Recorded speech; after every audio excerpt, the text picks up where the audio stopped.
Welcome to exam plus academy. आज की इस वीडियो में मैं आपके लिए लेके आई हूँ अगस्त माह के बेस्ट 300 करंट अफेयर्स का पार्ट 3। इसके पार्ट 1 और पार्ट 2 ऑलरेडी आ चुके हैं। इनको आप लोग हमारे चैनल पर जाके मंथली प्लेलिस्ट में देख सकते हैं। इस वीडियो की पीडीएफ फाइल आप नीचे दिए गए लिंक से या फिर हमारे टेलीग्राम चैनल से डाउनलोड कर सकते हैं। अगर आपने अभी तक हमारे अगस्त माह का बैंकिंग एंड फाइनेंशियल अवेयरनेस का वीडियो नहीं देखा है तो इसको आप लोग हमारे चैनल पर जाके देख सकते हैं। इसका पार्ट 1 आ चुका है और पार्ट 2 जल्द ही आने वाला है। तो चलिए शुरू करते हैं। हाल ही में जापान के प्रधानमंत्री ने अपने पद से इस्तीफा दे दिया। उनका क्या नाम है? तो उनका नाम है शिंजो आबे। जापान के प्रधानमंत्री शिंजो आबे ने स्वास्थ्य की स्थिति खराब होने के कारण यानी हेल्थ इशू के कारण 28 अगस्त 2020 को अपने पद से हटने की घोषणा की है। 65 वर्षीय शिंजो आबे ने दुनिया की तीसरी सबसे बड़ी अर्थव्यवस्था के नेता के रूप में 7 साल और 8 महीने कार्य किया है, यानी कि वो 7 साल और 8 महीने जापान के प्रधानमंत्री के पद पर रहे हैं, जो जापान के इतिहास में सबसे लंबे समय तक रहने वाले प्रधानमंत्री बन गए हैं। शिंजो आबे 26 दिसंबर 2012 से जापान के पीएम के रूप में कार्य कर रहे थे।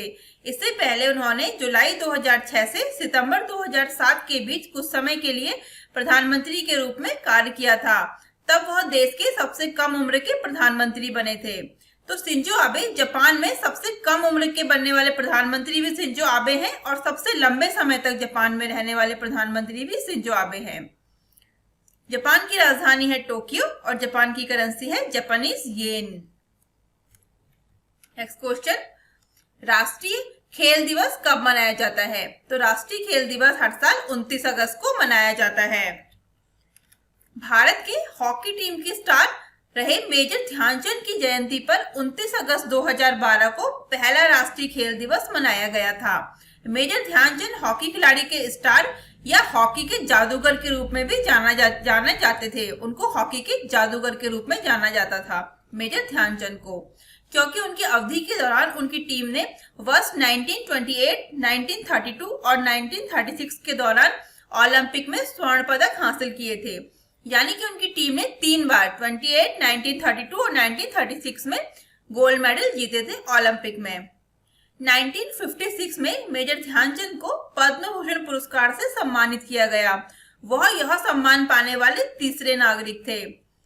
इस दिन को इसलिए महान खिलाड़ी मेजर ध्यानचंद के सम्मान में मनाया जाता है। नेक्स्ट क्वेश्चन है, हाल ही में चैडविक बॉसमैन का निधन हो गया। वे कौन थे? तो वह एक मशहूर अभिनेता थे। 4 साल से कोलन कैंसर से जूझ रहे ब्लैक पैंथर अभिनेता चैडविक बॉसमैन का निधन हो गया। उनकी डेथ जो हुई है वो कोलन कैंसर के कारण हुई है। ब्लैक पैंथर अभिनेता, ब्लैक पैंथर तो आप सबने देखी ही होगी। उन्होंने मार्वल सिनेमैटिक यूनिवर्स में प्रसिद्ध ब्लैक पैंथर की भूमिका निभाई थी। उन्होंने 2003 में TV series all my children से अभिनय की शुरुआत की थी। उन्होंने 2008 में biopic the express the Ernie Davis story से बड़े पर्दे पर अपनी शुरुआत की, जहां उन्होंने फ्लाइट लिटिल की भूमिका निभाई थी। Next question, ease of doing business report किसके द्वारा दी जाती है? तो यह रिपोर्ट दी जाती है वर्ल्ड बैंक के द्वारा। अब ease of doing business report क्या होती है? तो ये रिपोर्ट किसी भी देश में बिजनेस करना कितना आसान है इसको दर्शाती है। ईज ऑफ डूइंग बिजनेस विश्व बैंक द्वारा प्रकाशित एक इंडेक्स है। यह एक एग्रीगेट फिगर है जिसमें डिफरेंट पैरामीटर शामिल हैं, जो किसी देश में व्यापार करने में आसानी को परिभाषित करती है। इस ग्राफ में आप देख रहे हैं साल 2014 से 2019 तक की जो रिपोर्ट के आंकड़े हैं ये काफी इम्प्रूव करे हैं भारत के। साल 2014 में जो रैंक थी वो थी 142 और 2019 में 63, जो इम्प्रूव करके 63 हो गई है। तो ये भारत के लिए काफी अच्छी न्यूज थी। लेकिन वर्ल्ड बैंक ने अभी इस रिपोर्ट को निकालना सस्पेंड कर दिया है, क्योंकि वर्ल्ड बैंक का कहना है कि कुछ कंट्रीज अपना एक्यूरेट डेटा ने शो नहीं किया है। इस वजह से ये जो रिपोर्ट है वो वर्ल्ड बैंक ने निकालना सस्पेंड कर दिया है, जो भारत के लिए अच्छी खबर बिल्कुल नहीं है। नेक्स्ट क्वेश्चन है, T20 क्रिकेट में 500 विकेट लेने वाले पहले गेंदबाज कौन बने हैं? तो वह बने हैं ड्वेन ब्रावो। वेस्टइंडीज के ऑलराउंडर ड्वेन जॉन ब्रावो ने T20 मैचों में 500 विकेट लेने वाले क्रिकेट के पहले गेंदबाज बन गए हैं। उन्होंने कैरेबियन प्रीमियर लीग CPL 2020 के एक मैच में अपनी टीम ट्रिनबागो नाइट राइडर्स और सेंट लूसिया जॉक्स के बीच हुए मुकाबले में यह उपलब्धि हासिल की है। ब्रावो ने रहकेम कार्नावाल का विकेट लेकर अपना 500वां विकेट लिया है। ड्वेन ब्रावो ने क्रिकेट के सबसे छोटे प्रारूप के रूप में 459वें मैच में यह उपलब्धि हासिल की है। तो इसमें जो सबसे नंबर 1 पे है वो है ड्वेन ब्रावो और जो दूसरे नंबर पे है वो है लसित मलिंगा और तीसरे पे है सुनील नरेन। नेक्स्ट क्वेश्चन, हाल ही में पूर्व राष्ट्रपति प्रणब मुखर्जी का निधन हो गया। वे भारत के कौन से राष्ट्रपति थे? तो प्रणब मुखर्जी भारत के 13वें राष्ट्रपति थे। सही आंसर है ऑप्शन बी 13वें। पूर्व राष्ट्रपति प्रणब मुखर्जी का निधन हो गया। कई दिनों से पूर्व राष्ट्रपति प्रणब मुखर्जी गहन कोमा में थे। 84 वर्षीय मुखर्जी को वेंटिलेटर पर भी रखा गया था और फेफड़े में उनका संक्रमण का इलाज चल रहा था। उनके निधन की जानकारी उनके बेटे अभिजीत मुखर्जी ने ट्वीट करके दी। उनके निधन पर सरकार की ओर से 7 दिनों का राष्ट्रीय शोक घोषित किया गया है। पूरे भारत में 31 अगस्त से 6 सितंबर तक यह शोक मनाया जाएगा। इस पर प्रधानमंत्री नरेंद्र मोदी ने ट्वीट करते हुए लिखा है, India grieves the passing away of Bharat Ratna Shri Pranab Mukherjee. He has left an indelible marks of the development trajectory of our nation, a scholar per excellence, a towering statesman, he was admired across the political spectrum and by all the sections of the society. Next question है, औसत मासिक वेतन के साथ global list में भारत कौन से स्थान पर है? तो औसत मासिक वेतन में भारत 72वें स्थान पर है। यह रिपोर्ट picodi.com के द्वारा दी जाती है। picodi.com एक अंतरराष्ट्रीय ई-कॉमर्स प्लेटफॉर्म है जिसका हेडक्वार्टर पोलैंड में है। तो picodi.com द्वारा तैयार औसत मजदूरी की वैश्विक रैंकिंग के अनुसार भारत ने 106 देशों के बीच 72वें स्थान पर रखा है। यानी कि जो टोटल 106 कंट्रीज हैं उसमें भारत 72वें स्थान पर है, जिसकी औसत मासिक मजदूरी 32,800 रुपये यानी कि $437 है। इस रैंकिंग में स्विट्जरलैंड जो है सबसे ऊपर है। स्विट्जरलैंड की औसत मजदूरी 4,49,000 रुपये यानी $5,989 है और क्यूबा इसमें सबसे नीचे है। क्यूबा को औसत मासिक वेतन 2,700 रुपये यानी $36 है, जो इस लिस्ट में सबसे कम है। एशियाई देशों में भारत 16 में से 10वें स्थान पर है। भारत एशियाई देशों में 16 में से 10वें स्थान पर है इस लिस्ट में और वर्ल्ड रैंकिंग में पूरे विश्व में भारत 106 देशों में से 72वें स्थान पर है। अंतर्राष्ट्रीय महिला व्यापार केंद्र कहाँ स्थापित किया गया है? तो यह स्थापित किया गया है केरल में। केरल अंगमाली में भारत का पहला अंतर्राष्ट्रीय महिला व्यापार केंद्र यानी इंटरनेशनल वुमेन्स ट्रेड सेंटर स्थापित करेगा। केरल द्वारा IWTC संयुक्त राष्ट्र सतत विकास लक्ष्यों सस्टेनेबल डेवलपमेंट गोल्स के अनुरूप स्थापित किया गया है। IWTC महिला उद्यमियों को अंतर्राष्ट्रीय व्यापार का हिस्सा बनने और बाजार के अवसरों का लाभ उठाने के लिए उनकी मदद करेगा। इस तरह यह महिलाओं को और अधिक आर्थिक लाभों का फायदा लेने में सक्षम बनाएगा। केरल के मुख्यमंत्री हैं पिनाराई विजयन, राज्यपाल हैं आरिफ मोहम्मद खान और केरल की राजधानी है Thiruvananthapuram. International day of the victims of enforced disappearances कब मनाया जाता है? तो यह मनाया जाता है 30 अगस्त को। संयुक्त राष्ट्र द्वारा हर साल 30 अगस्त को विश्व स्तर पर international day of the victims of enforced disappearances यानी जबरदस्ती गुम किए गए पीड़ितों का अंतर्राष्ट्रीय दिवस मनाया जाता है। यह दिन गिरफ्तारी, नजरबंद और अपहरण घटनाओं सहित दुनिया के विभिन्न क्षेत्रों में जबरदस्ती या बिना मर्जी के गायब किए जाने वाले लोगों के बारे में गंभीर चिंता व्यक्त करने के लिए मनाया जाता है। संयुक्त राष्ट्र महासभा द्वारा 30 अगस्त को जबरदस्ती गुम किए गए पीड़ितों का अंतर्राष्ट्रीय दिवस के रूप में घोषित किया गया था और इसे पहली बार वर्ष 2011 में मनाया गया था। संयुक्त राष्ट्र के महासचिव हैं एंटोनियो गुटेरेस। नेक्स्ट क्वेश्चन है, मेजर ध्यानचंद विजय पथ योजना की शुरुआत किस राज्य में की गई है? तो यह शुरू की गई है उत्तर प्रदेश में। उत्तर प्रदेश सरकार द्वारा शुरू मेजर ध्यानचंद विजय पथ योजना की शुरुआत की गई है। इस योजना के तहत उत्तर प्रदेश राज्य के 19 अंतर्राष्ट्रीय खिलाड़ियों के घरों तक पक्की सड़क बनाई जाएगी। इस योजना से लाभान्वित होने वाले 19 अंतर्राष्ट्रीय खिलाड़ी हैं, जिसमें है भारतीय तेज गेंदबाज भुवनेश्वर कुमार, पूर्व तेज गेंदबाज प्रवीण कुमार, पीयूष चावला और मोहम्मद कैफ। शुरुआत में लाभार्थियों की सूची में 19 खिलाड़ी को शामिल किया गया है और आने वाले समय में इसमें और अधिक खिलाड़ियों को इस योजना से जोड़ा जाएगा। उत्तर प्रदेश के मुख्यमंत्री हैं योगी आदित्यनाथ, राज्यपाल हैं आनंदीबेन पटेल। उत्तर प्रदेश की राजधानी है लखनऊ। नेक्स्ट क्वेश्चन है, गुजरात में सी प्लेन सेवा कब से शुरू की जाएगी? तो गुजरात में सी प्लेन सेवा शुरू की जाएगी 31 अक्टूबर 2020 से। पहली बार गुजरात में सी प्लेन सेवा 31 अक्टूबर 2020 से शुरू की जाएगी। सी प्लेन सेवा अहमदाबाद की साबरमती रिवर फ्रंट से गुजरात में केवड़िया के स्टैच्यू ऑफ यूनिटी तक निर्बाध और किफायती हवाई यात्रा प्रदान करेगी। सरदार वल्लभ भाई पटेल की जयंती पर शुरू की जाने वाली सी प्लेन सेवा का संचालन स्पाइस जेट एयरलाइन करेगी। गुजरात सरकार ने राज्य में सी प्लेन सेवा शुरू करने के लिए केंद्रीय नागरिक उड्डयन मंत्रालय और भारतीय विमानपत्तन प्राधिकरण के साथ एक द्विपक्षीय समझौते पर हस्ताक्षर किए हैं। गुजरात के मुख्यमंत्री हैं विजय भाई आर रूपाणी, राज्यपाल हैं आचार्य देवव्रत और नागरिक उड्डयन राज्य मंत्री हैं हरदीप सिंह पुरी।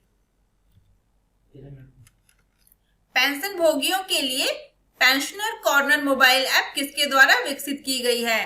तो यह ऐप विकसित की गई है CISF के द्वारा।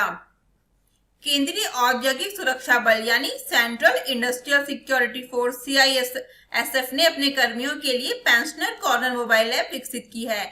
इस मोबाइल ऐप को CISF द्वारा पेंशन भोगियों तक पहुंचने और उन्हें वन स्टॉप सॉल्यूशन के रूप में डिजिटल प्लेटफॉर्म पर लाने के लिए तैयार किया गया है।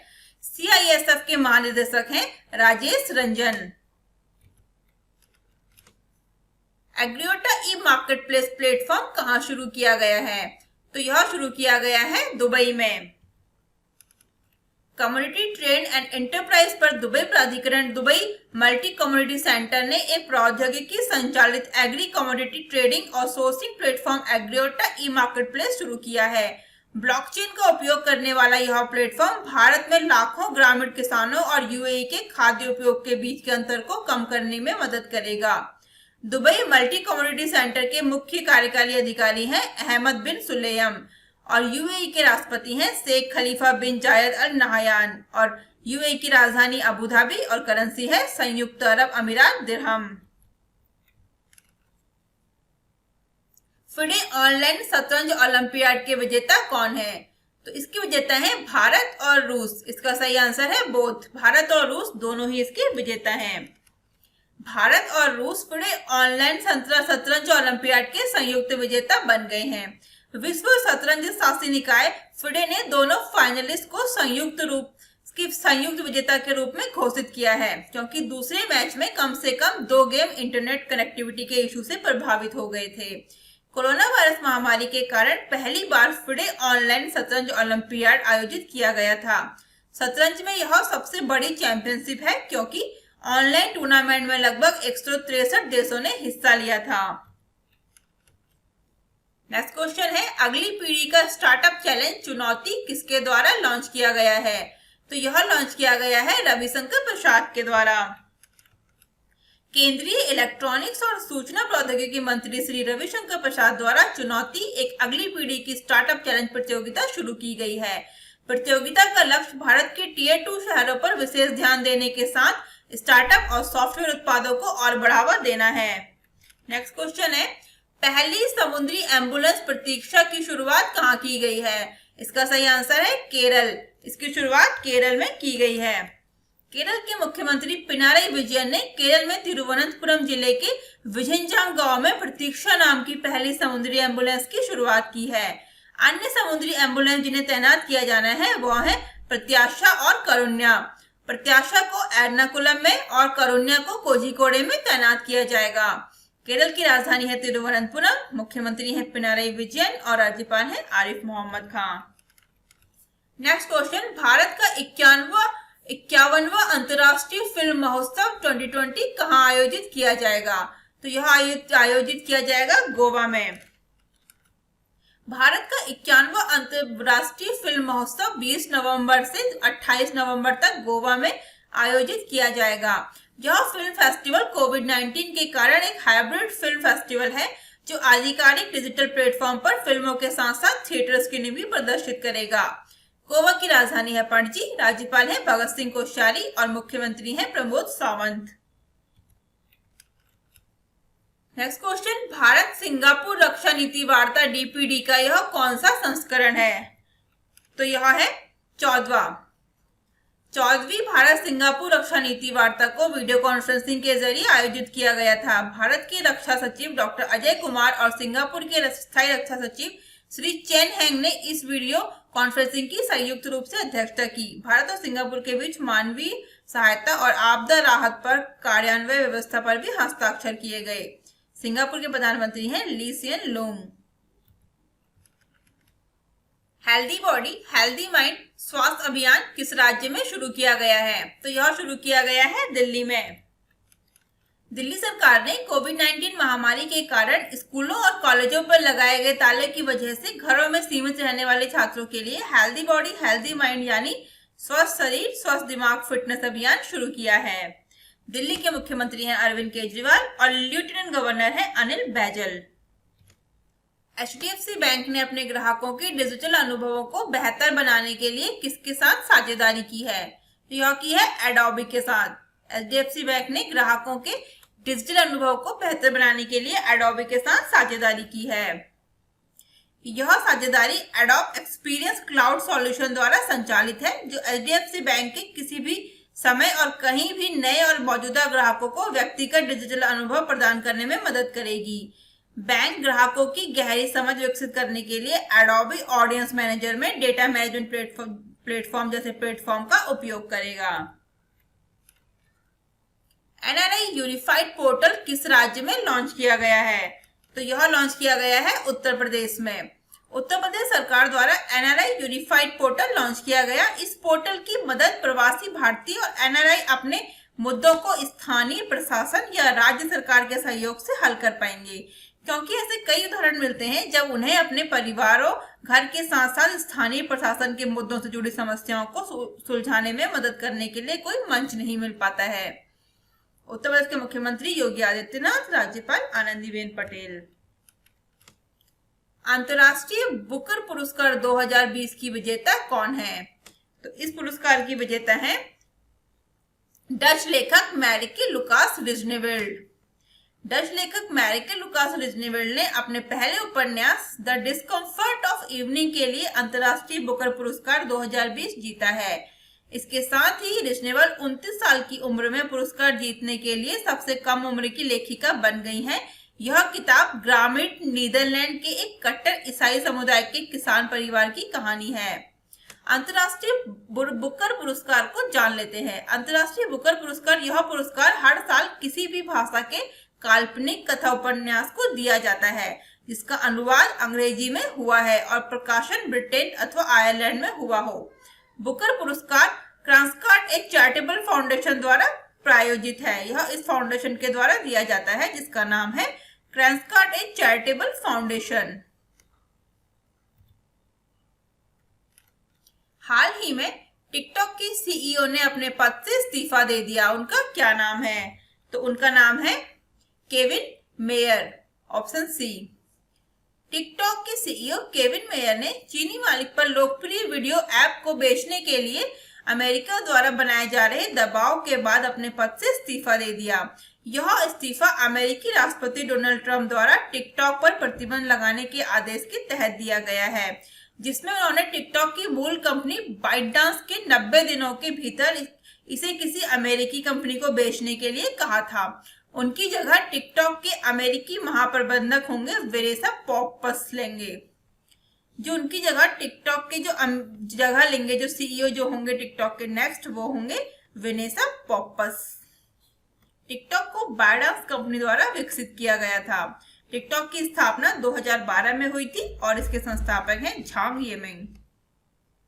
हाल ही में ब्रायन ब्रदर्स ने टेनिस से संन्यास लेने का ऐलान किया है। वे किस देश से हैं? तो वह अमेरिका से हैं। टेनिस इतिहास की सबसे सफल पुरुष युगल जोड़ी माइक ब्रायन और बॉब ब्रायन ने टेनिस से संन्यास लेने की घोषणा कर दी है।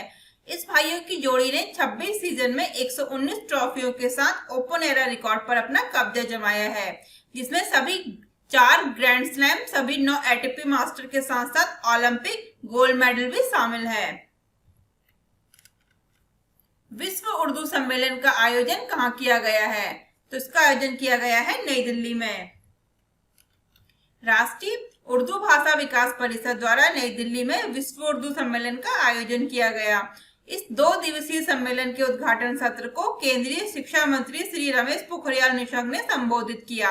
श्री रमेश पोखरियाल निशंक ने कहा कि भारत सरकार उर्दू लेखकों और साहित्यकारों को साहित्य और रचनात्मक सेवाओं के लिए उर्दू लेखकों को प्रोत्साहित करने के लिए उर्दू के महान व्यक्तित्वों के नाम पर पुरस्कार और सम्मान प्रदान करेगी।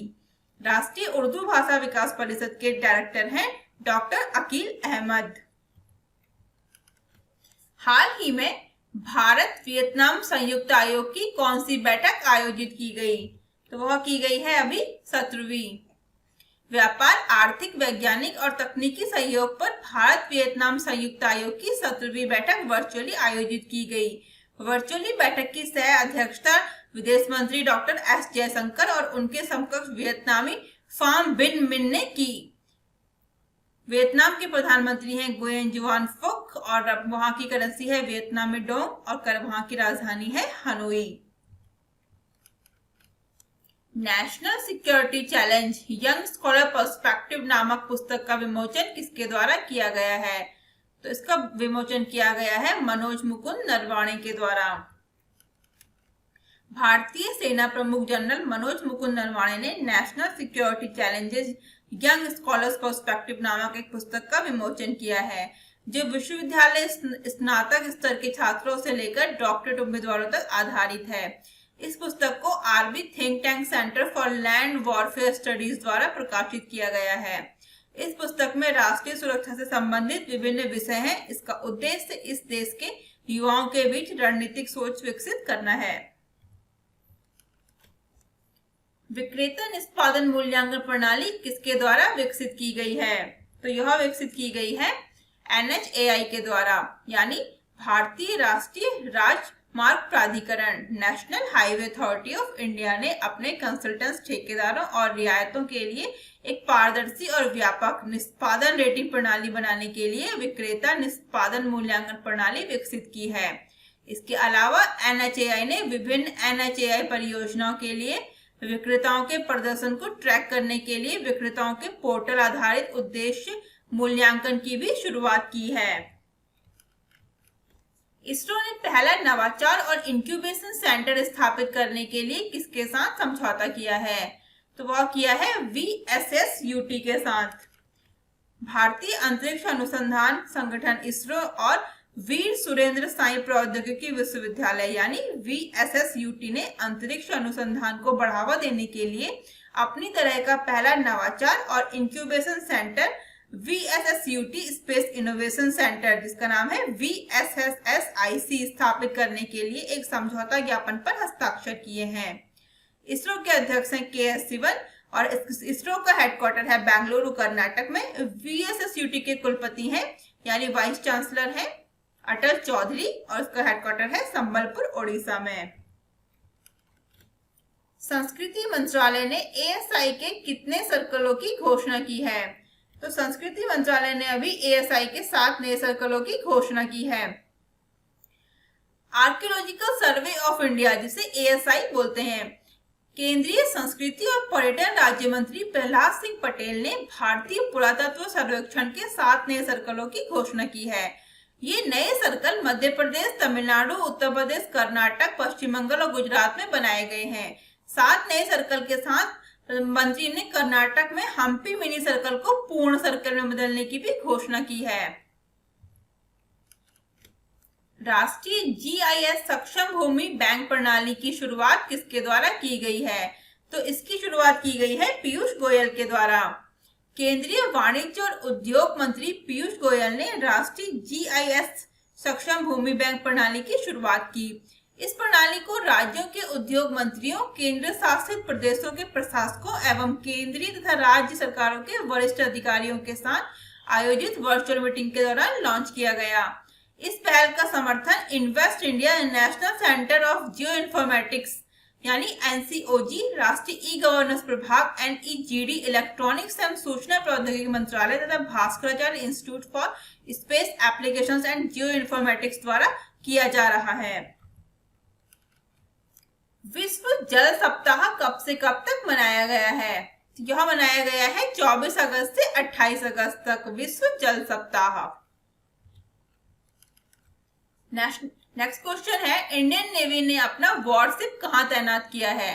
तो इंडियन नेवी ने अपना वॉरशिप अभी साउथ चाइना सी में तैनात किया है, यानी दक्षिणी चीन सागर में। गलवान घाटी में चीन के साथ हुई हिंसक झड़प के बाद भारतीय नौसेना ने बड़ा कदम उठाते हुए दक्षिण चीन सागर में फ्रंटलाइन वॉरशिप को तैनात कर दिया। इस पर चीन ने नाराजगी भी जताई है। ये पहली बार है जब इंडियन नेवी ने अपना वॉरशिप दक्षिणी चीन सागर यानी साउथ चाइना सी पर तैनात किया है। ऐसा फर्स्ट टाइम हुआ है। तो साउथ चाइना सी में अमेरिकी नौसेना के भी डिस्ट्रॉयर और फ्रिगेट तैनात हैं। भारत के वॉरशिप की तैनाती के बाद से दोनों देश सिक्योर कम्युनिकेशन सिस्टम से लगातार संपर्क में हैं। दोनों देश मतलब यूएसए और इंडिया। किसी भी पब्लिक क्लियर से बचने के लिए पूरे मिशन को बहुत ही गुपचुप तरीके से किया गया है। नेक्स्ट क्वेश्चन है, 28 अगस्त 2020 को प्रधानमंत्री जन धन योजना की कौन सी वर्षगांठ मनाई गई है? तो इसकी 6वीं वर्षगांठ मनाई गई है। 28 अगस्त 2020 को प्रधानमंत्री जन धन योजना की 6वीं वर्षगांठ मनाई गई है, जिसे 28 अगस्त 2014 को लॉन्च किया गया था। इस योजना का उद्देश्य वित्तीय सेवाओं अर्थात बैंकिंग, बचत और जमा खातों, प्रेषण, क्रेडिट, बीमा, पेंशन को किफायती तरीके से उपयोग सुनिश्चित करना है। इसका स्लोगन है मेरा खाता भाग्य विधाता। प्रधानमंत्री जन धन योजना का जो स्लोगन है वो है मेरा खाता भाग्य विधाता। यह केंद्रीय वित्त मंत्रालय के तहत वित्तीय सेवा विभाग द्वारा संचालित है। इस योजना के तहत 40 करोड़ से अधिक बैंक अकाउंट खोले गए हैं, जिनमें 55% महिलाओं के अकाउंट हैं यानी खाते हैं। भारतीय रेलवे अपनी 33 बिलियन यूनिट से अधिक ऊर्जा खपत को कब तक पूरा कर लेगा? तो यह कर लेगा 2030 तक।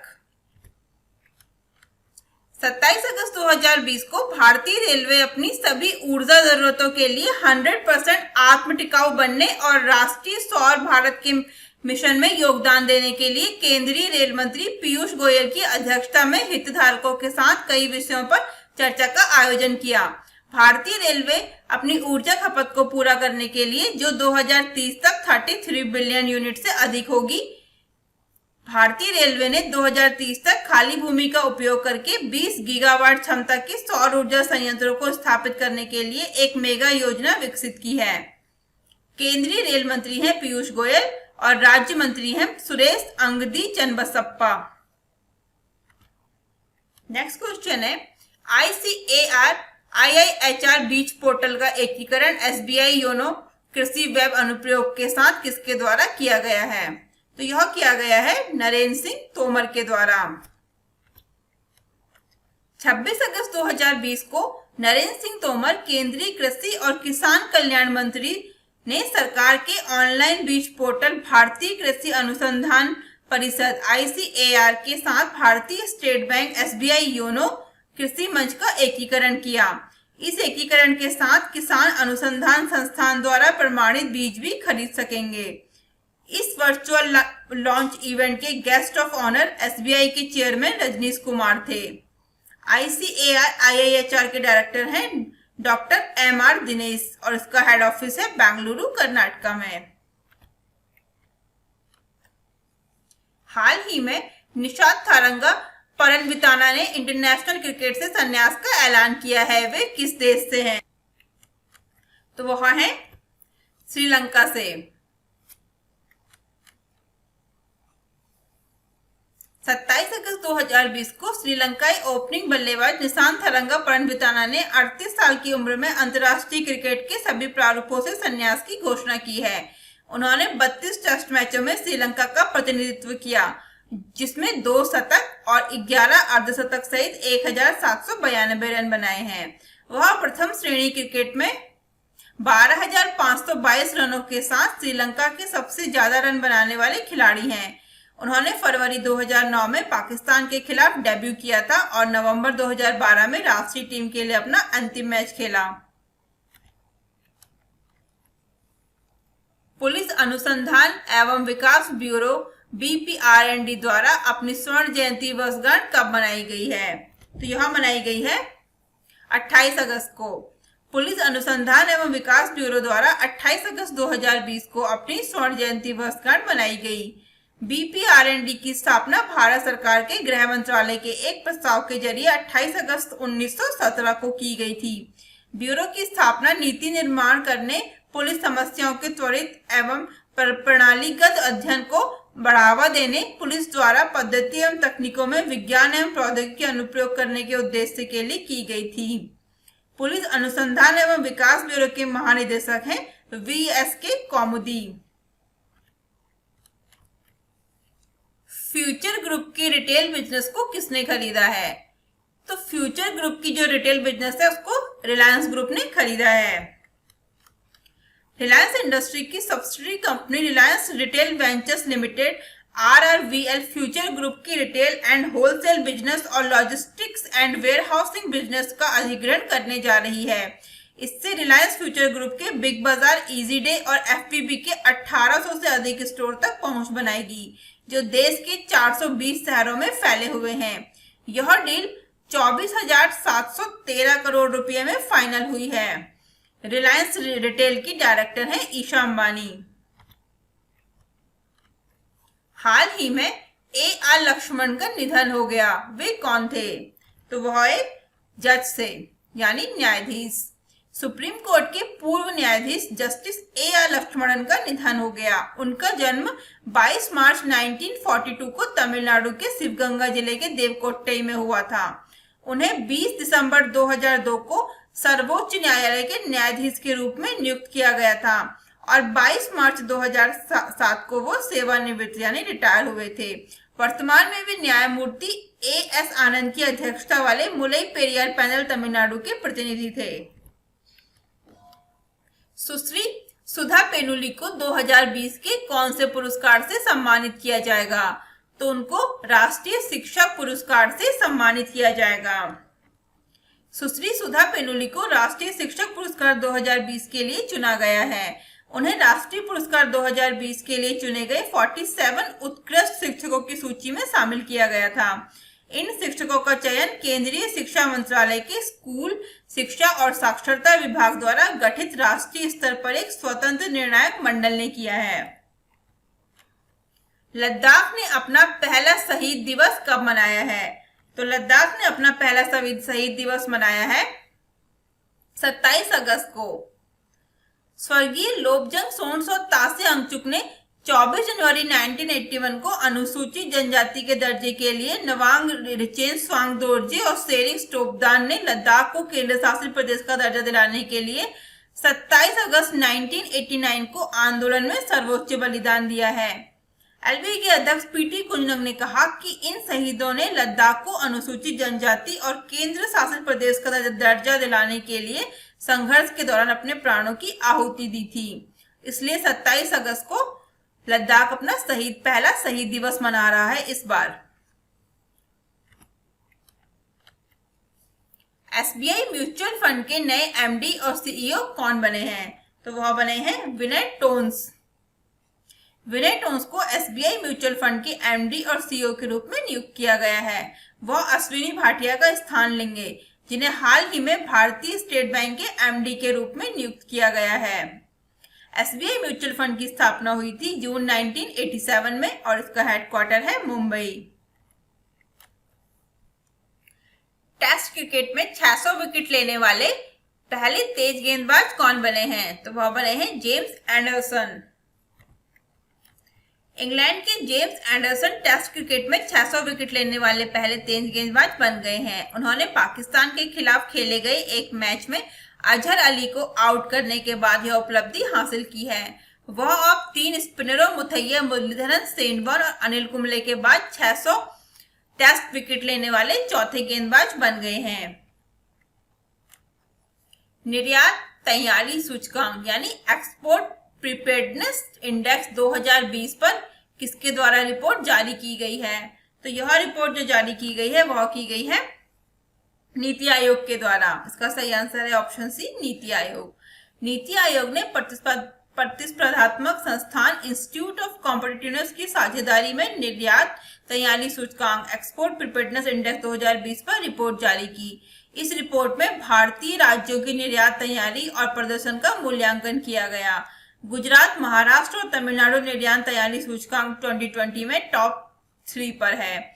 इस इंडेक्स के जो स्ट्रक्चर 4 पिलर पर बेस्ड है, वो 4 पिलर हैं नीति यानी पॉलिसी, व्यवसाय पारितंत्र बिजनेस इकोसिस्टम, निर्यात पारितंत्र यानी एक्सपोर्ट इकोसिस्टम, निर्यात निष्पादन एक्सपोर्ट परफॉर्मेंस।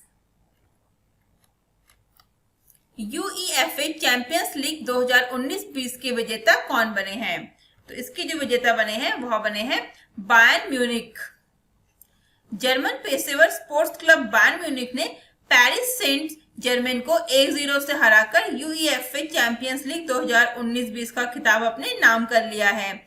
यह फाइनल पुर्तगाल के लिस्बन में खेला गया था।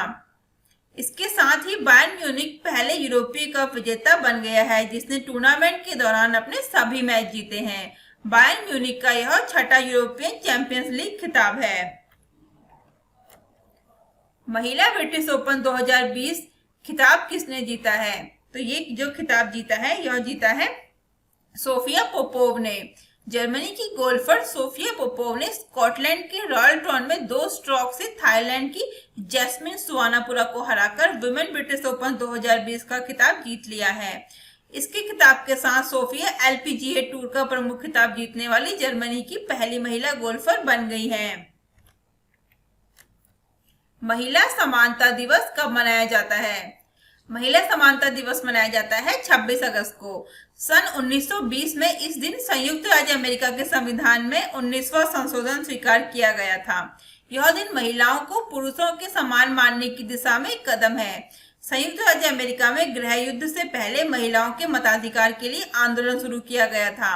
अमेरिका में 1830 के दशक से अधिकांश राज्यों ने मतदाता अधिकार केवल अमीर श्वेत पुरुषों के लिए ही था, लेकिन 1890 के दशक के दौरान national American women suffrage association की शुरुआत हुई और इसकी अध्यक्षता एलिजाबेथ कैंडिस टनन ने की। दशक के समापन से पहले इडाहो और यूटा ने महिलाओं को वोट देने का अधिकार दिया था।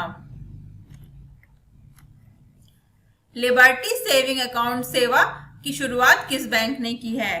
तो इसकी शुरुआत की है एक्सिस बैंक ने। एक्सिस बैंक ने लिबर्टी सेविंग अकाउंट शुरू किया है। यह प्रतिवर्ष 20,000 रुपये के अस्पताल नकद बीमा कवर प्रदान करेगा, जो कोविड-19 के तहत किए गए अस्पताल के खर्चों को कवर करेगा। इस बीमारी को कवर करने वाला यह अपनी तरह का पहला बचत खाता है। यह खाता 35 वर्ष से कम आयु के श्रमिक वर्ग की जीवन शैली की आवश्यकताओं को पूरा करने के लक्ष्य के साथ शुरू किया गया है। एक्सिस बैंक का हेडक्वार्टर है मुंबई, महाराष्ट्र में। इसके सीईओ और एमडी है अमिताभ चौधरी। इसका टैगलाइन है बढ़ती का नाम जिंदगी। क्रिकेट द्रोणा नामक पुस्तक किसके जीवन पर आधारित है? तो यह पुस्तक आधारित है वासुदेव जगन्नाथ परांजपे के जीवन पर। प्रसिद्ध कोच वासुदेव जगन्नाथ परांजपे अथवा वासु परांजपे पर लिखी गई पुस्तक क्रिकेट द्रोणा का 2 सितंबर 2020 को विमोचन किया गया।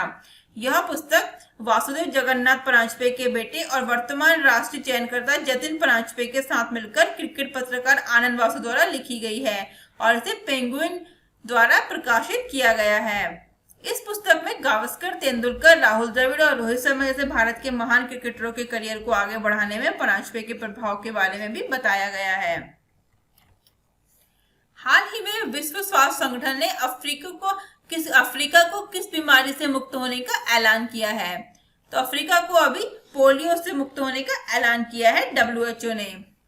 डब्ल्यूएचओ द्वारा स्थापित स्वतंत्र संस्था अफ्रीकी रीजनल सर्टिफिकेट आयोग ने अफ्रीकी महाद्वीप के जंगली पोलियो वायरस से मुक्त होने का ऐलान किया। पिछले रिकॉर्ड के अनुसार वर्ष 1996 में पोलियो से अफ्रीका के लगभग 75,000 बच्चों को लकवा मार गया था। पोलियो का आखिरी मामला 4 साल पहले उत्तरी नाइजीरिया में दर्ज किया गया था। WHO के डायरेक्टर जनरल है टेड्रोस एडहानोम और उसका हेडक्वार्टर है जिनेवा, स्विट्जरलैंड में। विश्व गुजराती दिवस कब मनाया जाता है? तो विश्व गुजराती दिवस 24 अगस्त को मनाया जाता है। MSO के mental calculation world cup MCWC में स्वर्ण पदक विजेता कौन है? तो स्वर्ण पदक विजेता है MSO के नीलकंठ भानुप्रकाश। हैदराबाद के नीलकंठ भानुप्रकाश ने माइंड स्पोर्ट्स ओलंपियाड के मेंटल कैलकुलेशन वर्ल्ड कप में भारत के लिए पहला स्वर्ण पदक जीता है। उन्होंने शकुंतला देवी, स्कॉट फ्लेंसबर्ग जैसे दिग्गज गणितज्ञ के रिकॉर्ड को तोड़कर एक नया ऑल टाइम रिकॉर्ड कायम किया है। भानुप्रकाश ने 167 के स्कोर के साथ स्वर्ण पदक अपने नाम किया है। वहीं लेबनान के मोहम्मद अल मीर ने 102 अंक के साथ रजत पदक और यूएई की अस्मिता पाल ने 100 अंकों के साथ कांस्य पदक जीता है।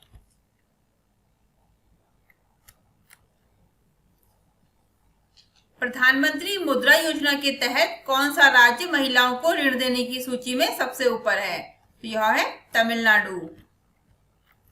वित्त मंत्रालय द्वारा राज्यसभा में प्रस्तुत किए गए आंकड़ों के अनुसार तमिलनाडु प्रधानमंत्री मुद्रा योजना के तहत महिलाओं को ऋण देने की सूची में सबसे ऊपर है। इसके बाद पश्चिम बंगाल और कर्नाटक का स्थान है। 31 मार्च 2020 तक तमिलनाडु ने 58,227 करोड़ रुपए का लाभ उठाया था। अन्य राज्यों द्वारा प्रदान किए गए ऋण इस प्रकार हैं, जिसमें पश्चिम बंगाल 55,232 करोड़ रुपए, कर्नाटक 47,714 करोड़ रुपए, बिहार 44,889 करोड़ रुपए और महाराष्ट्र 42,000 करोड़ रुपए हैं। शगुन गिफ्ट एंड इंश्योरेंस पॉलिसी किसके द्वारा लॉन्च की गई है? तो यह लॉन्च की गई है SBI जनरल इंश्योरेंस के द्वारा। SBI जनरल इंश्योरेंस ने शगुन गिफ्ट एंड इंश्योरेंस नामक अपनी तरह का पहला बीमा उत्पाद लॉन्च किया है, जो पर्सनल एक्सीडेंट पॉलिसी का एक यूनिक गिफ्ट है। इस पॉलिसी की खास विशेषता यह है कि इसके किसी को भी गिफ्ट में दिया जा सकता है। इस इंश्योरेंस को यानी इस इंश्योरेंस पॉलिसी को किसी को भी गिफ्ट में दिया जा सकता है। इसका पॉलिसी खरीदार से संबंधित होना जरूरी नहीं है। SBI जनरल इंश्योरेंस का हेडक्वार्टर है मुंबई, महाराष्ट्र में। इसके MD और CEO है प्रकाश चंद्र कांडपाल यानी PC कांडपाल। कश्मीरी केसर के व्यापार को बढ़ाने के लिए कौन से पोर्टल का शुभारंभ किया गया है? तो इसके लिए ई नीलामी पोर्टल का शुभारंभ किया गया है। जम्मू कश्मीर के कृषि विभाग ने GI टैग प्राप्त कश्मीरी केसर के व्यापार को बढ़ाने के लिए ई नीलामी पोर्टल का शुभारंभ किया है। इस पोर्टल को खरीदारों तक गुणवत्तापूर्ण कश्मीरी केसर पहुंचाने के प्राथमिक उद्देश्य के साथ किया गया है। हाल ही में पालोमी घटक ने रिटायरमेंट की घोषणा की है। वह किस खेल से संबंधित हैं? तो वह टेबल टेनिस से संबंधित हैं। भारतीय टेबल टेनिस स्टार पालोमी घटक ने रिटायरमेंट की घोषणा कर दी है। उन्होंने 2006 के राष्ट्रमंडल खेलों और 2000 और 2008 के बीच कॉमनवेल्थ चैंपियनशिप में भारत का प्रतिनिधित्व किया था। वह पहली बार ओलंपिक में तब खेली थी जब वह महज 16 साल की थी। किस बैंक ने किसानों की साख का आकलन करने के लिए सैटेलाइट डेटा का उपयोग करने का फैसला किया है? तो यह किया है ICICI बैंक ने। ICICI बैंक ने किसानों की साख का आकलन करने के लिए सैटेलाइट डेटा का उपयोग करने का फैसला किया। इसके साथ ही ICICI बैंक अब इस तकनीक का उपयोग करने वाला भारत का पहला ऐसा बैंक बन गया है जो भूमि, सिंचाई और फसल पैटर्न से संबंधित चीजों को मापने और किसानों के लिए जल्दी उधार निर्णय लेने के लिए जनसांख्यिकीय और फाइनेंशियल पैरामीटर्स के संयोजन में इसका उपयोग करेगा। ICICI बैंक का हेडक्वार्टर है मुंबई, महाराष्ट्र में। ICICI बैंक के MD और CEO संदीप बख्शी। इसका टैगलाइन है, हम है ना, ख्याल आपका। रेलवे स्टेशन पर बैगेज सैनिटाइजेशन और रैपिंग मशीन किसके द्वारा लॉन्च की गई है? तो यह लॉन्च की गई है अहमदाबाद रेलवे डिवीजन के द्वारा। गुजरात में अहमदाबाद रेलवे डिवीजन द्वारा अहमदाबाद रेलवे स्टेशन पर बैगेज सैनिटाइजेशन और रैपिंग मशीन स्थापित की गई है।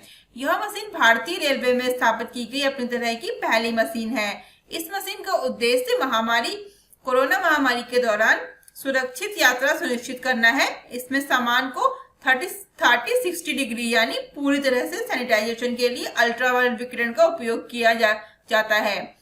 इसमें जो टिफिन, भोजन, सब्जियां, सामान में रखे पानी का कोई हानिकारक प्रभाव नहीं पड़ेगा अल्ट्रावायलेट जो रेज है। नेक्स्ट क्वेश्चन है, डिजिटल सेवाओं के लिए सुपर ऐप नाम से एक नया ऐप किसके द्वारा लॉन्च किया गया है? तो यह ऐप लॉन्च किया गया है टाटा ग्रुप के द्वारा। टाटा समूह ने उपभोक्ता उत्पाद की एक श्रृंखला पेश करने के लिए देश के असमान बिक्री क्षेत्र को एक साथ लाने के लिए सुपर ऐप नाम के एक नया ऐप लॉन्च किया है। यह ऐप रिलायंस इंडस्ट्री और अमेजन जैसी वैश्विक दिग्गजों को इस क्षेत्र में टक्कर देगा। यह ऐप खाने पीने, ऑर्डरिंग, फैशन, जीवन शैली, उपभोक्ता इलेक्ट्रॉनिक्स, अन्य उपभोक्ता उत्पाद, बीमा, वित्तीय सेवाएं, शिक्षा, स्वास्थ्य बिल भुगतान जैसी सेवाएं मुहैया कराएगा। टाटा समूह के अध्यक्ष हैं नटराजन चंद्रशेखरन और इसका हेडक्वार्टर है मुंबई, महाराष्ट्र में। Who painted my lust red नामक पुस्तक के लेखक कौन है? तो इसके लेखक हैं श्री अय्यर। लेखक श्री अय्यर द्वारा who painted my lust red नामक पुस्तक का लेखन किया गया।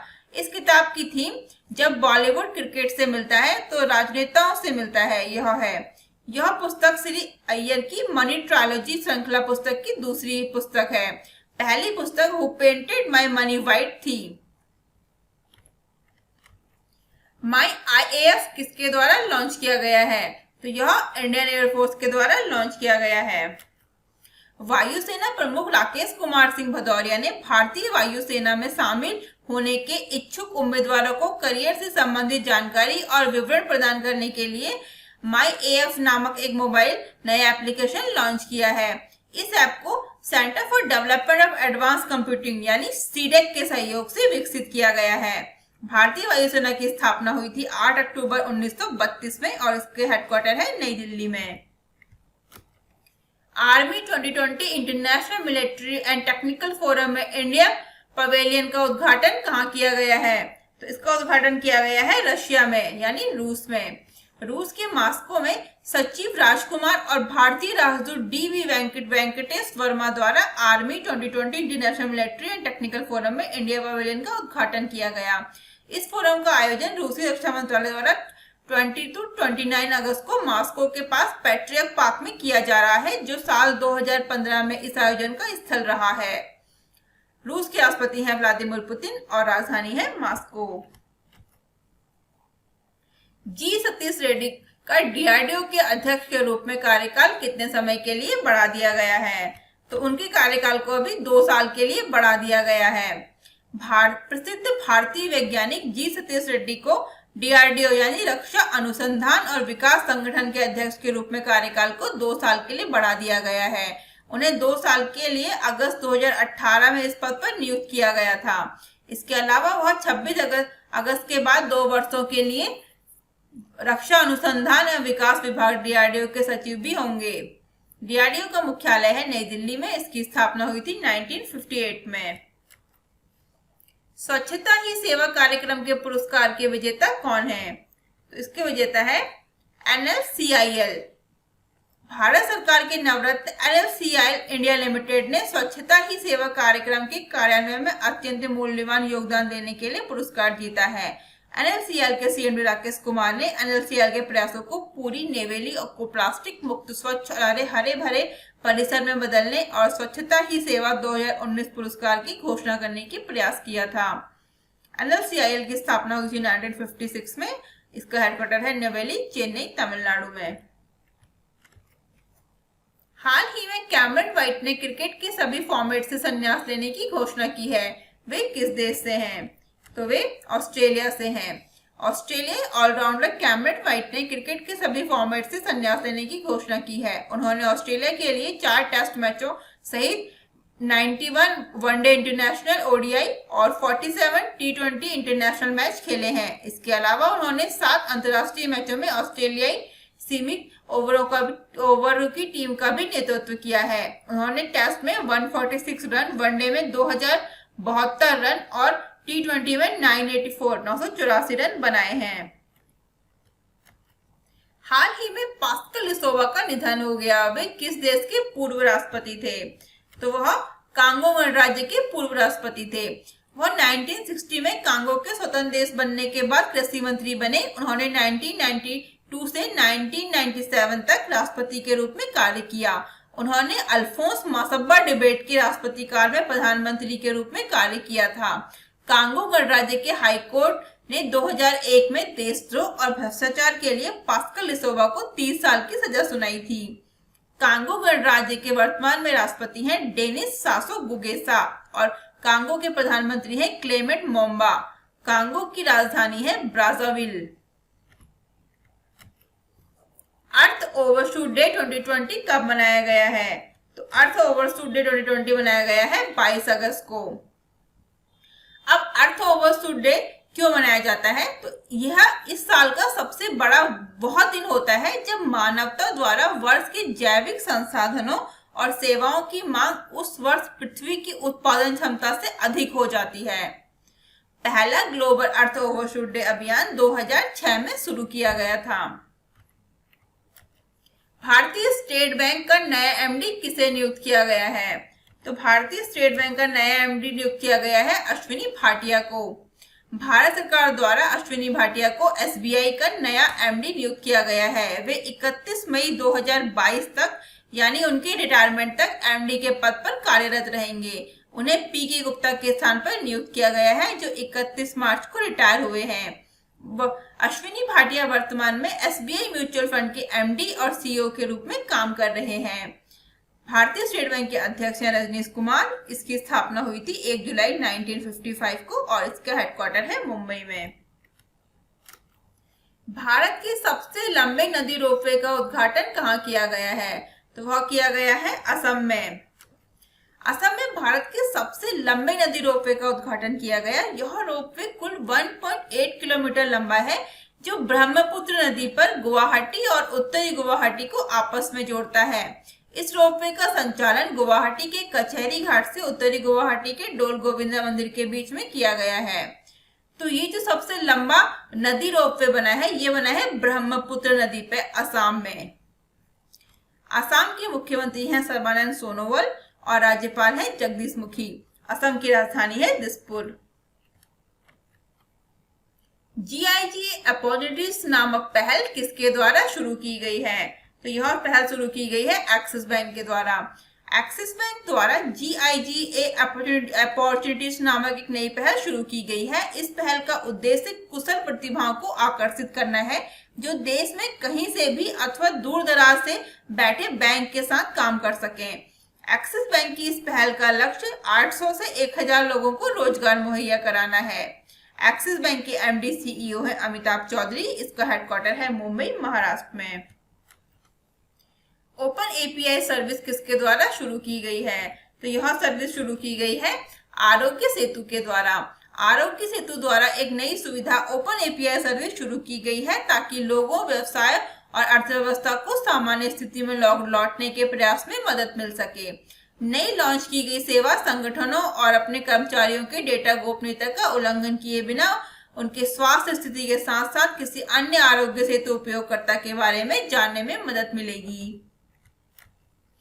दास व्यापार और उसकी उन्मूलन की याद के अंतर्राष्ट्रीय दिवस को कब मनाया जाता है? तो यह दिवस मनाया जाता है 23 अगस्त को। संयुक्त राष्ट्र द्वारा हर साल 23 अगस्त को international day for the remembrance of the slave trade and it's abolition यानी दास व्यापार और उसके उन्मूलन की याद के अंतर्राष्ट्रीय दिवस के रूप में मनाया जाता है। यह दिन दास व्यापार की त्रासदी से पीड़ित सभी लोगों की स्मृति में बनाया जाता है। यूनेस्को द्वारा ट्रांसलेटिक दास व्यापार और को यादगार बनाने के लिए इस दिन को मनाए जाने का फैसला किया गया था। दास व्यापार वो होता है जब लोगों को पहले दास बना के उनसे काम करवाया जाता था, उन्हें प्रताड़ित किया जाता था। इसलिए उन लोगों की याद में इस दिन को मनाते हैं जो है दास व्यापार और उनकी उन्मूलन की याद में। यूनेस्को का हेडक्वार्टर है पेरिस, फ्रांस में और इसके चीफ है आड्रे अजोले। यूनेस्को की स्थापना हुई थी 16 नवंबर 1945 को। ट्राइब्स इंडिया शोरूम का उद्घाटन किसके द्वारा किया गया है? तो इसका उद्घाटन किया गया है अर्जुन मुंडा के द्वारा। केंद्रीय जनजातीय मामलों के मंत्री अर्जुन मुंडा द्वारा ट्राइब्स इंडिया शोरूम का उद्घाटन किया गया। शोरूम का उद्घाटन LIC western zonal office fort के इंडियन ग्लोब चैम्बर्स में किया गया। ट्राइब्स इंडिया शोरूम आदिवासी लोगों की आजीविका को बढ़ाने के लिए ट्राइफेड जनजातीय मामलों के मंत्रालय की एक पहल है। वन अरेंज्ड मर्डर नामक पुस्तक के लेखक कौन है? तो इस पुस्तक के लेखक हैं चेतन भगत। चेतन भगत द्वारा लिखित वन अरेंज्ड मर्डर नामक पुस्तक का विमोचन 28 सितंबर 2020 को दुनिया भर में किया जाएगा। फिक्शन बुक एक अरेंज मैरिज की बैकग्राउंड में एक मर्डर मिस्ट्री शो करती है। पुस्तक वेस्टलैंड पब्लिकेशन लिमिटेड द्वारा प्रकाशित की जाएगी। यह चेतन भगत की 9वीं नॉवेल को कुल मिलाकर 11वीं पुस्तक है। इससे पहले उनकी book the girl in room 105 the girl in room 105 थी। गैस्ट्रिक कैंसर शीर्षक पुस्तक का विमोचन किसके द्वारा किया गया है? तो इस पुस्तक का विमोचन किया गया है जितेंद्र सिंह के द्वारा। केंद्रीय मंत्री जितेंद्र सिंह ने कैंसर पर डॉक्टर अशोक के वैद्य द्वारा संपादित गैस्ट्रिक कैंसर शीर्षक पुस्तक का विमोचन किया है। इस पुस्तक को ऑन्कोलॉजी पर आयोजित 3 दिवसीय वर्चुअल सम्मेलन के दौरान एक विशेष सत्र पर लॉन्च किया गया है। यह पुस्तक स्प्रिंगर हेल्थ केयर एजुकेशन द्वारा प्रकाशित की गई। अशोक के वैद्य एक फेमस डॉक्टर हैं और जिन्हें चिकित्सा के क्षेत्र में उत्कृष्ट कार्य के लिए 2009 में पद्मश्री से सम्मानित किया गया था। अंतर्राष्ट्रीय क्रिकेट परिषद की हॉल ऑफ फेम में किसे शामिल किया गया है? तो इसमें शामिल किया गया है जैक कैलिस, जहीर अब्बास, लीसा स्टॉलिकर, यानी उपरोक्त सभी को। इसका सही आंसर है ऑप्शन डी, इन तीनों को। दक्षिण अफ्रीका के महान ऑलराउंडर जैक कैलिस, पाकिस्तान के महान बल्लेबाज जहीर अब्बास और पुणे में जन्मे पूर्व ऑस्ट्रेलियाई कप्तान लीसा स्टॉलिकर को एक वर्चुअल समारोह में अंतर्राष्ट्रीय क्रिकेट परिषद की हॉल ऑफ फेम में शामिल किया गया। ICC के CEO मनु साहनी, इसका हेडक्वार्टर है दुबई, UAE में। ICICI Lombard general insurance company ने किस इंश्योरेंस कंपनी के साथ मर्ज करने की घोषणा की है? तो ICICI Lombard general insurance company ने भारतीय एक्सा लाइफ इंश्योरेंस के साथ मर्ज करने की घोषणा की है। इस विलय के बाद यूनिट का एनुअल प्रीमियम 16,447 करोड़ रुपए और बाजार में हिस्सेदारी लगभग 8.7% हो जाएगी। यह विलय व्यवस्था की योजना के जरिए होगा। भारतीय एक्सा लाइफ इंश्योरेंस का हेडक्वार्टर है मुंबई। इसके MD और CEO Sanjeev Srinivasan. ICICI Lombard general insurance के हेडक्वार्टर भी मुंबई और इसके MD और CEO है Bhargav Das Gupta. Digital quality of life DQL index 2020 में भारत कौन से स्थान पर है? तो इस इंडेक्स में भारत जो है वो 57वें स्थान पर है। राजीव गांधी खेल रत्न पुरस्कार 2020 के विजेता कौन है? तो इसके विजेता है रोहित शर्मा, मरियप्पन टी, मनिका बत्रा, उपरोक्त सभी। इसका सही आंसर है ऑप्शन डी, उपरोक्त सभी। इसके अलावा जो रोहित शर्मा, मरियप्पन टी, मनिका बत्रा के अलावा विनेश और सुश्री रानी भी इसमें शामिल हैं। इनका नाम जो है राजीव गांधी खेल रत्न पुरस्कार के लिए भेजा गया था इस बार और ये इस पुरस्कार से सम्मानित हुए हैं। यह पुरस्कार राष्ट्रपति श्री रामनाथ कोविंद द्वारा 29 अगस्त 2020 को राष्ट्रपति भवन में वर्चुअली मोड के माध्यम से विजेताओं को प्रदान किए जाएंगे। यह खेल के क्षेत्र में दिया जाने वाला सर्वोच्च पुरस्कार है। भारत सरकार ने यह पुरस्कार 1991-92 में शुरू किया था। इस पुरस्कार के पहले विजेता विश्वनाथन आनंद थे। ग्रीन डिपॉजिट प्रोग्राम किसके द्वारा लॉन्च किया गया है? तो यह प्रोग्राम लॉन्च किया गया है HSBC के द्वारा।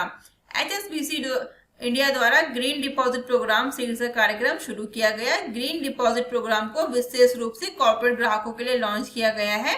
इस कार्यक्रम के तहत बैंक डिपॉजिट का उपयोग ग्रीन पहल और पर्यावरण के अनुकूल परियोजनाओं के लिए किया जाएगा।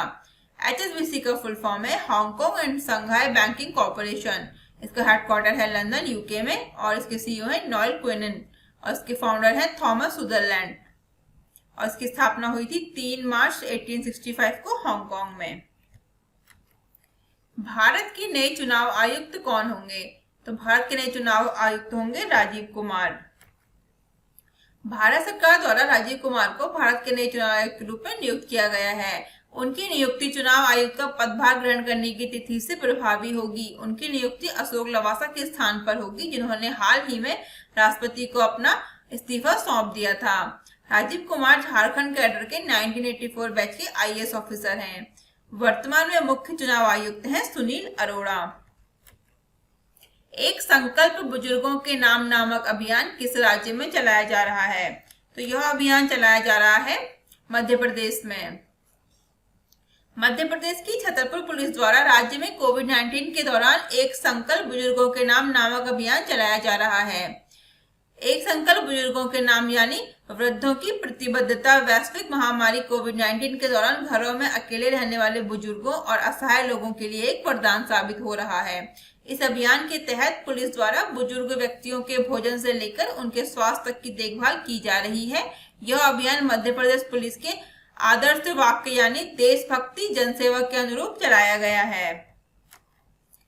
उत्तर प्रदेश सरकार ने बुंदेलखंड क्षेत्र के जल संकट को हल करने के लिए किसके साथ साझेदारी की है? तो उत्तर प्रदेश ने जो साझेदारी की है वह की है इजराइल के साथ। उत्तर प्रदेश सरकार ने बुंदेलखंड क्षेत्र के जल संकट को हल करने के लिए इजराइल सरकार के साथ सहयोग की परियोजना पर हस्ताक्षर किए हैं।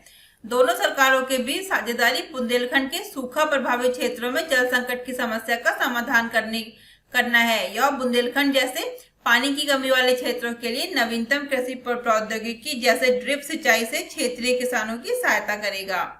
इजराइल के प्रधानमंत्री हैं Benjamin Netanyahu. World snooker championship 2020 के विजेता कौन है? तो इसके विजेता है रानी ओसुलिवान। रानी ओसुलिवान ने किरेन विल्सन को 18-8 के स्कोर से हराकर वर्ल्ड स्नूकर चैंपियनशिप 2020 जीत ली है।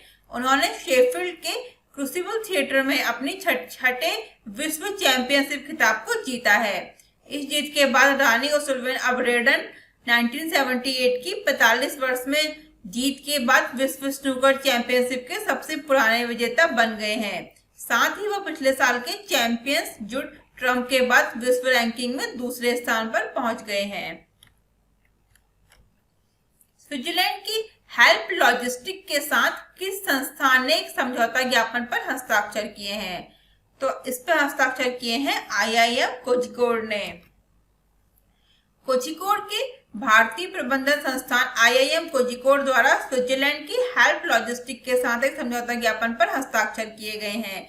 दोनों संस्थाओं के बीच साझेदारी भारत और इस क्षेत्र में परामर्श सेवाएं प्रदान करने के साथ साथ संयुक्त राष्ट्र निकायों, सरकारी संस्थानों और गैर सरकारी संगठनों जैसे मानवीय समुदाय को लॉजिस्टिक पर प्रशिक्षण प्रदान करने के लिए की गई है।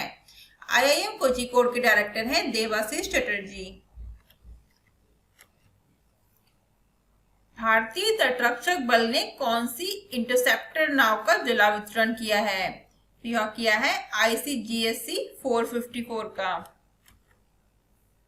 19 अगस्त 2020 को लार्सन एंड टर्बो ने द्वारा निर्मित 27 मीटर लंबी इंटरसेप्टर बोट ICGSC 454 को भारतीय तटरक्षक बल की सेवा में लॉन्च किया गया था। इसकी अधिकतम गति 45 समुद्री मील अथवा 83 किलोमीटर प्रति घंटा है। भारतीय तटरक्षक के महानिदेशक हैं कृष्ण स्वामी नटराजन। संसद के स्पीकरों के 5वें विश्व सम्मेलन में भारत से किसने भाग लिया है? तो भारत से इसमें भाग लिया है ओम बिरला ने। 19 अगस्त 2020 को लोकसभा अध्यक्ष ओम बिरला ने वर्चुअल मोड के माध्यम से संसद के स्पीकरों के 5वें विश्व सम्मेलन के उद्घाटन समारोह में भाग लिया।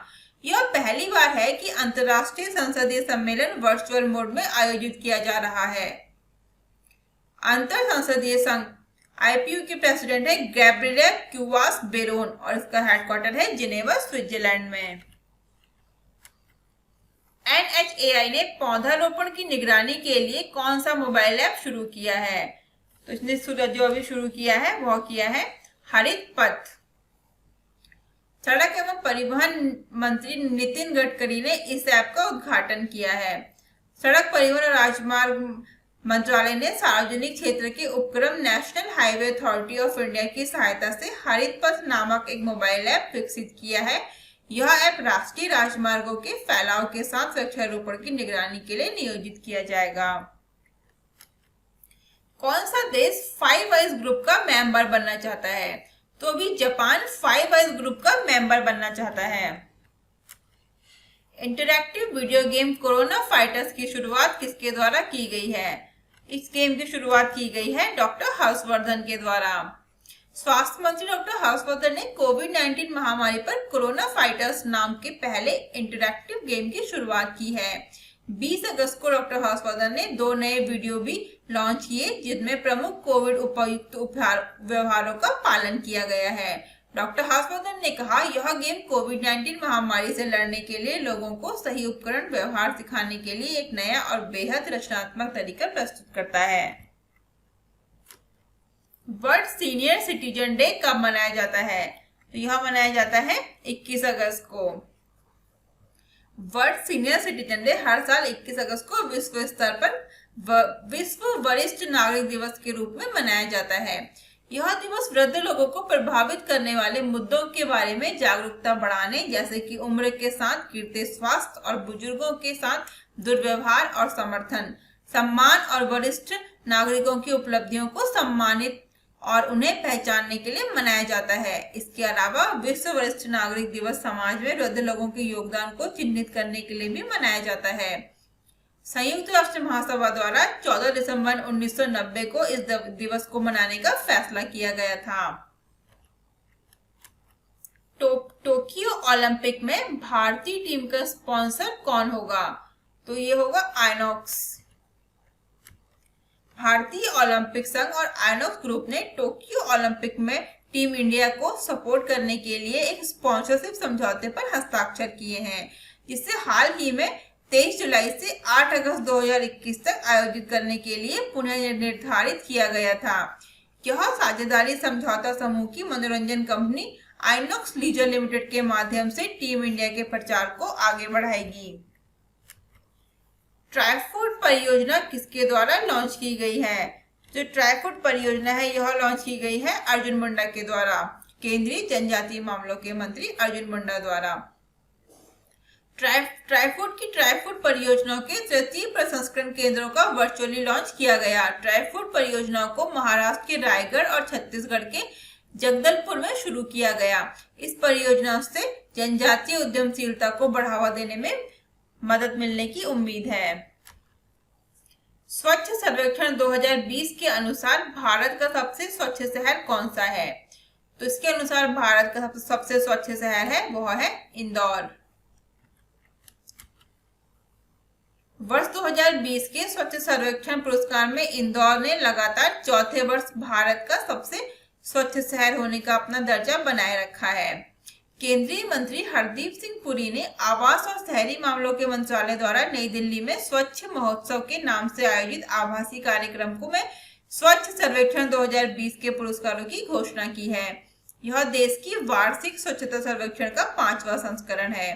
प्रधानमंत्री नरेंद्र मोदी द्वारा साल 2016 में स्वच्छ सर्वेक्षण की शुरुआत की गई थी। मैसूर ने 2016 में भारत के सबसे स्वच्छ शहर के लिए पुरस्कार जीता था, जिसके बाद इंदौर 2017, 18, 19 और 2020 में लगातार चौथे वर्ष शीर्ष स्थान पर रहा है। इंदौर म्युनिसिपल कॉर्पोरेशन ने इसके लिए एक सॉन्ग भी लॉन्च किया था, चौका लगाएंगे। इसमें जो फर्स्ट नंबर पे है इस रैंक में वो है इंदौर, और सेकंड पे है गुजरात का सूरत शहर, और थर्ड पे है महाराष्ट्र का Navi Mumbai. Corona jobs app किसके द्वारा लॉन्च किया गया है? तो यह लॉन्च किया गया है गूगल के द्वारा। गूगल ने भारत में कोरवा जॉब्स नाम से अपनी रोजगार एप्लीकेशन लॉन्च की है। यह ऐप लाखों भारतीयों को शुरुआती स्तर की नौकरियां प्राप्त करने में मदद करेगी। कोरवा जॉब्स कोरोना वायरस के कारण अपनी नौकरी गंवा चुके युवा पेशेवरों और नौकरियों की तलाश में जुटे लोगों को रोजगार दिलाने में मदद करेगी।